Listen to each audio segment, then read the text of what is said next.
Bonjour Mickaël, bonjour et merci d'avoir accepté cet échange aujourd'hui. Donc, dans le cadre de Noctula, Noctula c'est une formation qui permet aux jeunes parents de sortir des carences de sommeil malgré les nuits hachées qu'ils vivent avec les réveils nocturnes de leurs enfants. Et pour ça, ben, je m'inspire des techniques de récupération, notamment des militaires, pour les transférer au monde de la parentalité. Donc, Michael, tu es un ancien militaire et aujourd'hui chevalier professionnel. Est-ce que tu peux nous raconter un peu ton parcours, hein? Alors, bonjour Anne-Laure, merci, merci de m'accueillir pour ce témoignage. Alors, moi, je m'appelle Michael Sad et j'ai 45 ans. J'ai fait 17 ans dans l'armée, dans l'infanterie de montagne, donc les chasseurs alpins, et après dans l'infanterie, on va dire normale. Donc, je me suis engagé très jeune à 17 ans.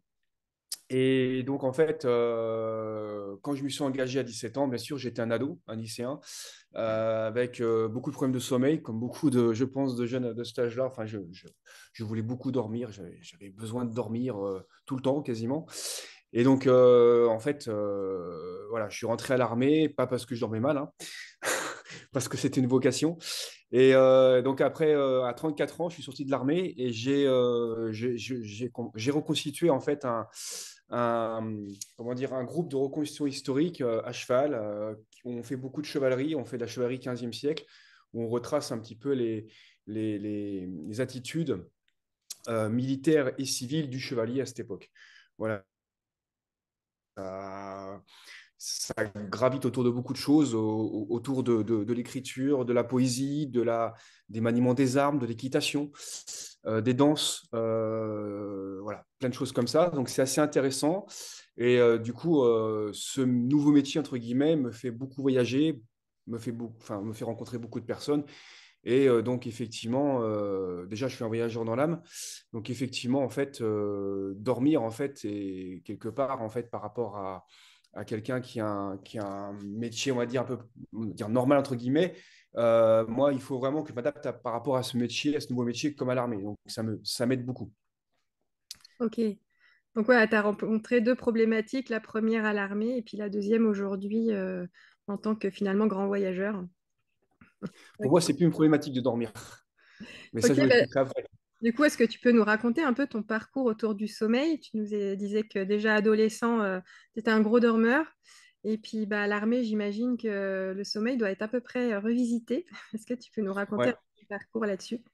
Alors, bah, au début, quand je suis entré à l'armée, hein, donc encore une fois, jeune adulte, hein, encore ado même, on va dire, ça a été compliqué, surtout que c'est des classes, et des classes, c'est long, c'est pas facile. Donc, en fait, au début, j'étais en manque de sommeil, vraiment, parce qu'on dormait très peu. Et puis après, en fait, donc on n'a pas besoin, en fait, on n'était pas encore dans cet esprit d'avoir des techniques pour dormir très vite et par petites touches pour pouvoir en fait tenir dans la longueur. On n'était pas encore dans cette partition-là. On était plutôt, bien sûr, voilà, on redécouvre son corps et son esprit hein, quand on fait sa formation militaire. Donc au début, ça a été très dur. Je ne pourrais pas vous dire en quelques mois combien ça m'a pris pour pouvoir en fait me stabiliser, on va dire, au niveau du sommeil.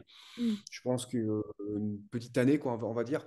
Mais après, petit à petit, quand je me suis un peu plus affirmé, là, bien sûr, dans des manœuvres qui sont conséquentes, qui durent des fois un mois, 2 mois, hein, des fois on partait sur le terrain, comme on disait, pendant un mois ou deux, sans parler d'opération pour l'instant.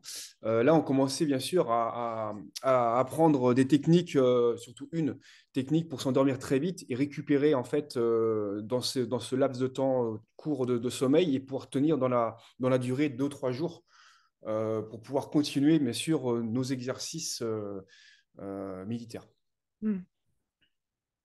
Ok. Voilà, donc en fait, euh, euh, oui, oui, ça a duré quelques temps pour pouvoir en fait vraiment commencer à comprendre ce qu'on attend de nous déjà hein, en tant que militaire par rapport à notre hiérarchie et en même temps pour que ça fonctionne propre à chacun parce que chacun quand même est assez différent pour que ça fonctionne, qu'on puisse tenir vraiment dans la mission quoi. Donc voilà. Ok. Est-ce que tu as eu des formations ou tu l'as appris de manière autodidacte? Alors, enfin, alors, à l'époque, on mettait pas encore un nom sur cette formation. Maintenant, on l'appelle la formation Alpha Bridge, qui est la formation de base des armées occidentales, hein. L'armée américaine l'utilise beaucoup, l'armée anglaise aussi, l'armée allemande, l'armée française. Donc, en fait, à l'époque, on ne disait pas Alpha Bridge, mais maintenant, ça fait peut-être 10 ans qu'on en parle. Moi, je me suis engagé en 97 quand même, donc ça date un peu. Mais à l'époque, en fait, la technique reste la même, hein. Donc, en fait, on nous dit de dormir. Quand il faut dormir, même si, bien sûr, on est, je sais pas, comment dire, dans une forêt humide avec de la boue, etc. Il faut dormir dans un coin, donc bien sûr au sec, c'est quand même le mieux. Des fois, on ne peut pas dormir au sec, mais bon. Mais il faut dormir au moins 10 minutes profondément. Bon, alors, quand on est fatigué, on dort profondément, il n'y a pas de souci, hein. Et après, en fait, on se réveille. Alors, soit on nous réveille, ou soit on se réveille automatiquement. Alors, petit à petit, on se réveille automatiquement. Comment dire, des mécaniques qui sont complètement, le corps et l'esprit l'ont assimilé. Et quand on dort comme ça, 10 minutes, en fait, toutes les 2 heures, parce que généralement, quand on fait une mission, c'est 2 heures d'éveil constant, pleinement. Et après, on est en repos, entre guillemets. Et on est en repos pendant une demi-heure, 1 heure. Mais quand on dort comme ça, 10 minutes, entre 10 et 15 minutes, toutes les 2 heures, en fait, on peut tenir 48 heures facilement sans dormir, sans avoir une nuit complète de sommeil, hein, une nuit complète à 7-8 heures. Voilà. Donc ça fonctionne bien. Après, effectivement, au bout de 3 jours, on commence quand même à avoir, surtout au niveau de l'esprit, enfin commence à être vraiment fatigué. Et là, voilà, il faut quand même dormir. Alors après, pas besoin de dormir non plus 10 heures, mais dormir au moins 5 heures Mm. complètement pour pouvoir après recommencer ce cycle qui fonctionne très très bien quand on est. Bien sûr, hein, il faut quand même avoir de l'entraînement, un peu de mécanique, et puis ça fonctionne. Mm. Bon, du coup, c'est très inspirant pour bah ouais, ces jeunes parents qui, des fois, pendant un certain nombre de jours, ne peuvent pas fermer l'œil de la nuit. Est-ce que tu peux nous en dire plus sur cette technique Alpha Bridge, en fait, que ça consiste en quoi plus Alors en fait, l'Alpha Bridge, en fait, c'est un décompte. C'est comme beaucoup de techniques de sommeil. On nous demande de faire un décompte, en fait, décompte. Enfin, moi, je le fais pas. J'en ai pas besoin, mais il y en a qui ont besoin de le faire. C'est un décompte de 20 ou 30 secondes ou 40 secondes. Il faut compter. Alors, soit on décompte, soit en fait, on y va en croissant, enfin, au choix. Moi, enfin, ce que je préconise et ce qu'on m'a expliqué vraiment, c'est vraiment de se détendre de la tête aux pieds. Pas des pieds à la tête, mais la tête aux pieds. Donc, on commence par surtout la mâchoire, les apophyses, les zygomatiques, qui sont souvent très tendus. Alors, je pense que les jeunes mamans, les jeunes papas sont souvent un petit peu dans le stress aussi par rapport à. Moi, je ne connais pas encore cette situation et je vais la connaître. Par rapport à un bébé qui pleure, et puis ben, la non-habitude de se réveiller en pleine nuit, d'un manque de sommeil, tout ça, c'est quand même assez stressant, je pense. Donc, ce qu'il faut, c'est vraiment se détendre la mâchoire parce que c'est un lieu du corps qui est souvent en fait tendu. Et si on ne détend pas ça, en fait, on va avoir du mal à s'endormir très rapidement. Donc, du coup, la langue aussi. La langue qui est un muscle, il faut vraiment la détendre. Alors, la tourner, la tourner, la tourner. Pourquoi pas la sortir et la re-rentrer plusieurs fois. Donc, détendre sa mâchoire, hein, on peut la masser. On peut masser en fait ses accroches de mâchoire comme ça, en bas aussi. On commence par ça et après, il y a les épaules. Les épaules, il faut les aplatir. Alors, il vaut mieux dormir sur le dos. Si on veut faire comment dire, un sommeil court mais intense, il faut s'endormir sur le dos, c'est ce qu'il y a de mieux. Parce qu'à plat ventre ou sur le côté, généralement, on s'endort pendant très longtemps, enfin plus longtemps. Et après, on se réveille un peu dans le coltard. Donc, il vaut mieux s'endormir sur le dos et c'est plus facile pour se détendre sur le dos. Donc, en fait, les épaules, il faut les aplatir, il faut les ouvrir au niveau des clavicules. Donc, et ça va détendre tout le reste des bras, jusqu'aux doigts, jusqu'aux phalanges. Ces mécaniques, comment dire, c'est complètement logique, hein, c'est pragmatique, hein. Voilà, il y a des points comme ça sur le corps qui fait que. Et après, c'est la poitrine. Alors, la poitrine, c'est la respiration. La respiration bien profondément, bien inspirée par le nez, souffler. Alors, pas non plus vraiment très, très puissant, enfin très, très fort, mais d'une façon à vraiment, en fait, remplir les poumons, les vider et que ça aille jusqu'au ventre. Voilà. Donc bien souffler. Et après, on continue vers les cuisses. Donc lâcher les cuisses qui vont aller jusqu'aux chevilles. Et les chevilles, en fait, c'est pareil. Moi, j'ai une technique qui est mes propres. Moi, j'ai fait craquer mes chevilles pour m'endormir. Donc je Mm. les tourne, elles craquent. Et en fait, ça détend tout mon pied jusqu'aux orteils. Donc n'hésitez pas à tourner les chevilles, à les faire tourner, pareil, à bouger les orteils, en fait, à les mettre à les refermer et les ouvrir comme ça, plusieurs fois mécaniquement. Et ça, en fait, ça va détendre votre corps. Et après, en faisant ça, vos pulsations cardiaques du cœur vont commencer à baisser. Et si ça, c'est la clé, hein, les pulsations, quand elles se baissent, les pulses, en fait, bah là, votre corps se détend, votre esprit aussi se détend. Hein, et là, vous commencez à vous endormir. Et vous glissez quelques secondes. Hein, et on glisse tellement des fois, on s'en rend compte petit à petit qu'on Mm. glisse vers le sommeil. Et quand on glisse comme ça, le sommeil va être profond, va être intense, mais il doit être court. Il doit être court pour pouvoir récupérer assez d'énergie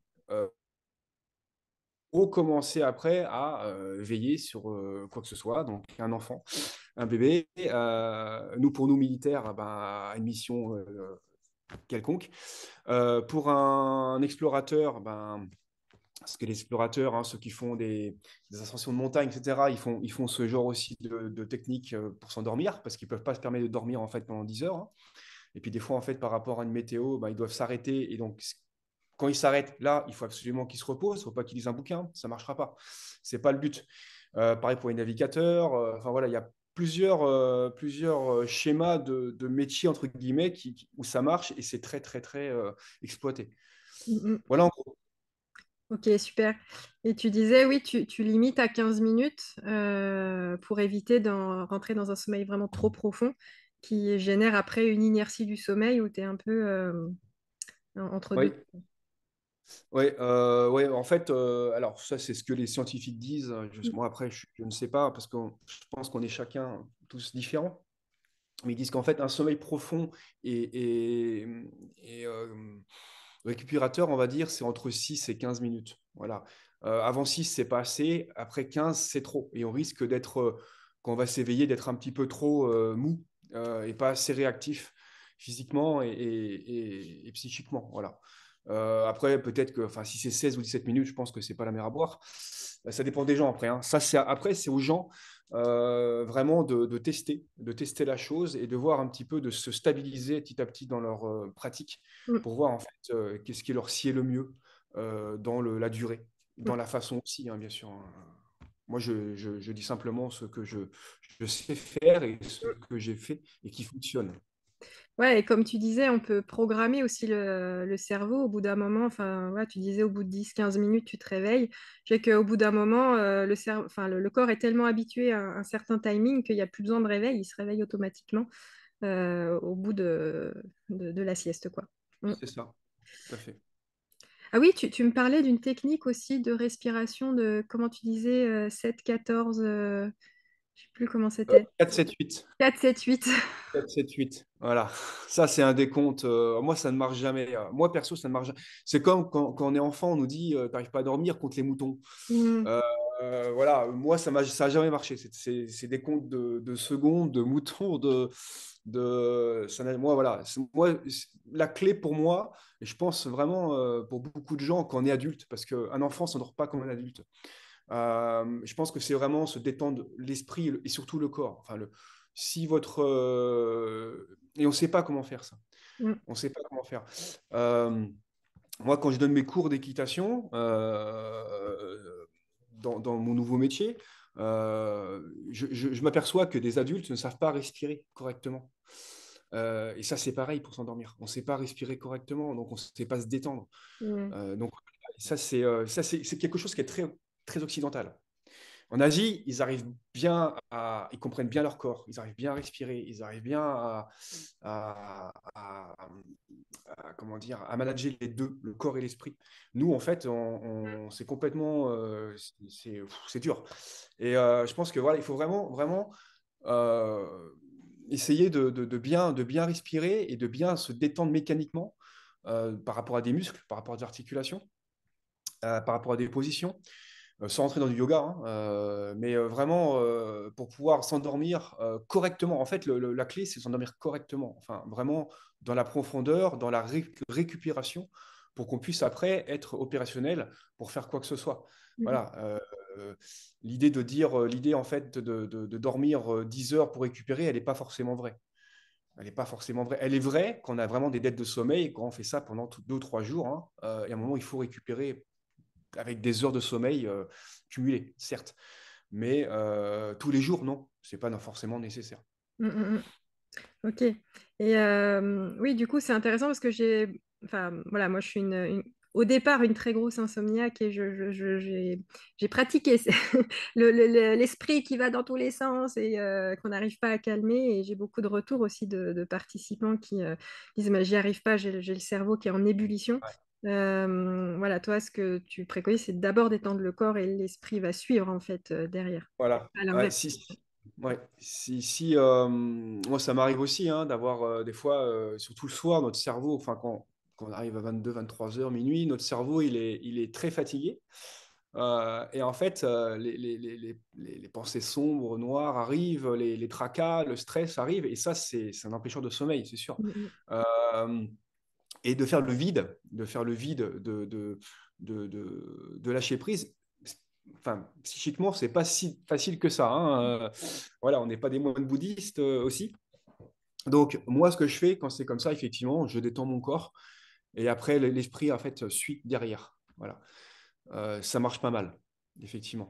Après, quand je suis pas stressé, ben, il n'y a pas besoin, hein. Ça, je glisse simplement dans le sommeil, mm. tranquillement. Voilà. Ok. Et tu m'avais partagé quelque chose d'intéressant, parce que je note aussi que en fait, l'entrée dans le sommeil pour une nuit complète et l'entrée dans le sommeil pour une sieste de 15 minutes, finalement, enfin, ça va pas mobiliser les mêmes capacités, où tu me partageais que des fois, bah, tu avais du mal aussi à trouver le sommeil la nuit, mais par contre, les siestes, c'était nickel, quoi. Oui, oui, oui. Moi, je fais une sieste entre 13 heures Enfin, je fais une sieste. Je me repose, donc allongé sur le dos, hein, entre 13 heures et 14 heures. Ça dépend si j'ai du boulot avant. Mais en fait, voilà, je me repose 15 minutes sur le dos. Donc, je dors 15 minutes profondément. Je me réveille automatiquement comme il y a 20 ans, il y a 30 ans. Exactement pareil. Ça n'a rien changé. Et après, je pète le feu.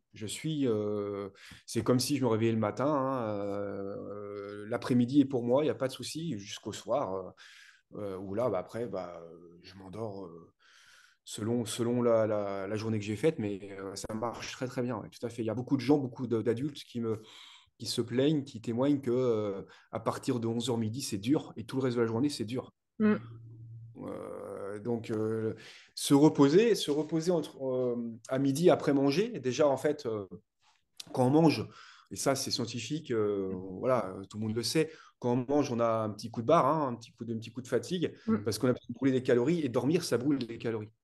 Dormir, ça brûle énormément de calories. Donc en fait, euh,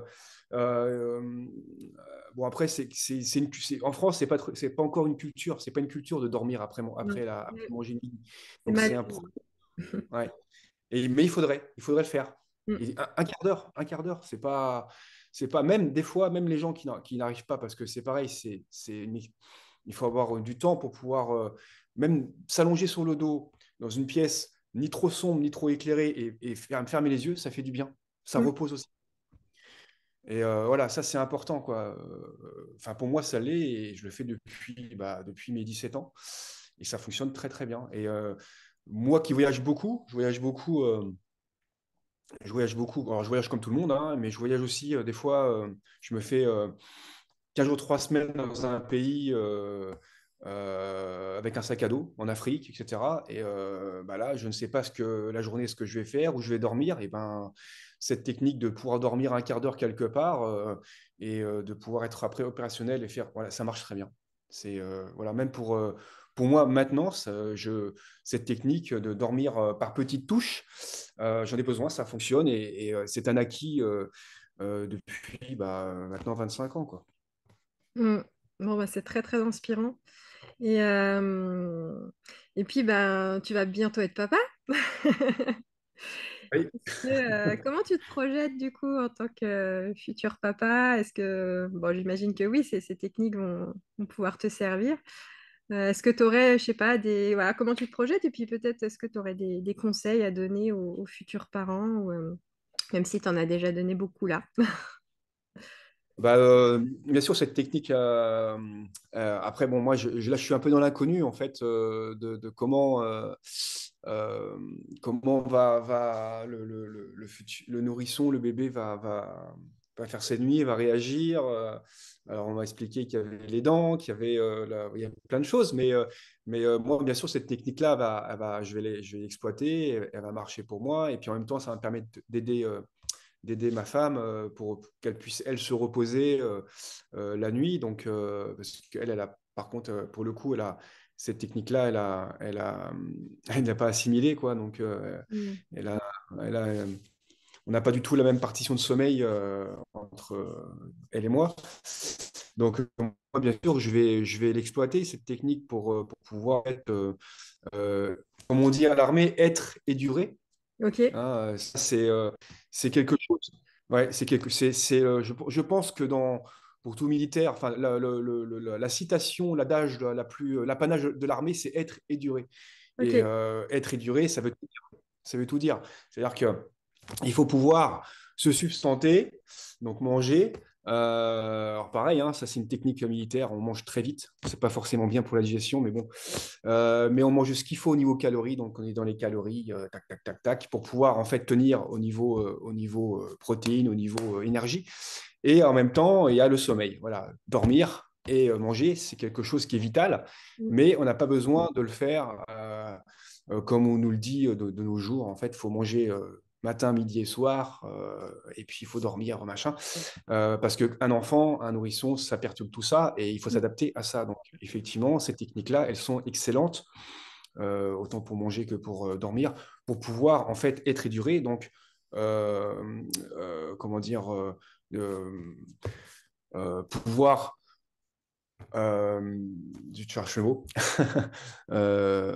pouvoir convenir en fait à ce nourrisson qui lui soit, qui puisse manger, qui puisse être nettoyé, lavé, qui puisse être réconforté pour qu'il puisse endormir, et en même temps les parents qui puissent continuer sans être dans le stress et la fatigue, parce que le problème c'est que quand on est fatigué, on est stressé, hein. Il y a des gens qui n'arrivent pas à contenir leur humeur quand ils sont fatigués. Mm. Et ça, c'est parce que justement, le problème, c'est qu'on coupe leur cycle de sommeil et ça va pas, quoi. Et puis après, il y a aussi des gens qui sont naturellement comme ça, hein.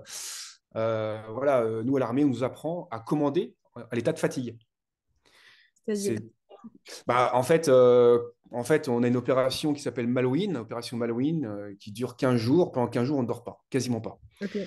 Et on doit commander. Donc, en fait, les chefs tourne et en fait on doit recommander dans l'armée c'est comment dire, c'est le truc le plus important, c'est-à-dire qu'en fait on a 10 hommes, 15 pax qu'on doit maintenir en vie, qu'on doit surveiller et puis en même temps réaliser la mission jusqu'au bout. Donc on est fatigué, quand on est très fatigué, on a du mal à réfléchir, Mm. les humeurs sont décuplées. Mm. Euh, et donc, il faut pouvoir en fait contenir en fait des humeurs, même de la colère des fois ou des pensées noires pour pouvoir continuer la mission jusqu'au bout. Voilà. Et c'est pour ça que dormir par petites touches permet de ne pas dérailler, de ne pas des fois péter un câble, hein. Des fois, je pense qu'il y a des parents qui n'en peuvent plus, ils savent plus quoi faire. Et voilà. Et ça, c'est une technique, je pense, qui est autant pour le papa, pour la maman, parce qu'en plus, ils peuvent quelque part se relayer, hein.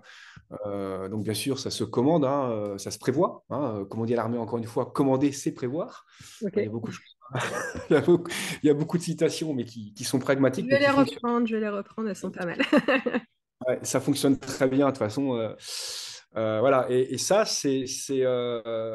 permet d'avoir un plan de bataille, hein, encore une fois, pour pouvoir manager bébé, le couple aussi, hein, dans toute sérénité, pendant les mois à venir après un accouchement. Voilà. Approcher tout ça sereinement. Mm. Ouais, c'est tellement inspirant parce que c'est vrai que les jeunes parents sont absolument pas accompagnés là-dedans et il y a une pression énorme en fait Ouais, sur l'enfant et puis en fait la première question qu'on te pose quand tu es jeune parent c'est alors ça y est il fait ses nuits et, ouais, euh, ouais, et en fait apparemment, ouais. tout l'espoir se porte sur l'enfant quand est-ce qu'il va enfin dormir pour que moi je puisse enfin aussi dormir et Ouais, juste d'apprendre ces techniques-là pour juste être et durer comme tu dis dans le temps, parce que là, on parle des nourrissons, mais concrètement, ça dure des années, oui. potentiellement des années. Et donc, il faut vraiment durer dans le temps avec cette carence de sommeil qui s'accumule. Donc, ces techniques de récupération, ça peut juste déjà se préserver, faire baisser la pression, de prendre soin de son besoin propre de sommeil. Et puis se détendre et puis pouvoir accompagner sereinement l'enfant vers le sommeil. Et moi, j'ai une maman participante qui n'avait pas dormi une nuit complète pendant des années. Et le fait d'avoir appris ces techniques de récupération, elle me dit juste quand mes enfants se réveillent dans la nuit, comme je sais que je vais pouvoir récupérer plus tard, je suis moins à cran en disant quand est-ce que tu vas redormir? Et l'effet, c'est que l'enfant se rendormait beaucoup plus vite. Donc voilà, juste de baisser cette pression pour nous-mêmes, de Oui. savoir qu'on va pouvoir récupérer voilà, sereinement un peu plus tard et sur des courtes périodes espacées dans la journée, c'est déjà un plus énorme, quoi. Mm. Et c'est serein pour tout le monde, pour l'enfant, pour le couple, Mm. hein, pour le père et pour la mère, donc pour l'entourage. Je pense que c'est effectivement, euh, il y a un faisceau d'indices qui fait sens là-dessus, quoi. Donc voilà. Et après, effectivement, si on l'aborde pas sereinement mais stressé, déjà c'est mal parti. Donc il faut vraiment se dire qu'il y a des solutions, qu'il y a des techniques, qu'il y a et après tout le monde peut le faire. Après, ça prend plus ou moins de temps pour chaque personne, parce qu'on est tous différents là-dessus. Mais ça fonctionne, hein. Voilà, les militaires, c'est pas des robots, c'est pas des monstres, c'est des humains, et ça fonctionne. Donc voilà, après, il faut du temps. Mm. Ok, bon merci beaucoup. Je sais pas si tu as autre chose à rajouter ou Non, on je est bon. pense que j'ai tout dit. Enfin, tout ce que je ressentais sur le présent. Voilà. Super. Merci beaucoup pour ton partage très très inspirant et instructif. Et puis je pense qu'on va conclure par être et durer, ça me va bien comme citation. Je vais le Ouais, garder. il faut la garder pour un message. Voilà, pour comment dire, je pense que ça parle à beaucoup. Enfin, c'est très pragmatique comme phrase. Ça marche. Bon, merci, Michael. Merci Je te dis au bien. revoir. À À bien- bientôt. à bientôt. Au revoir.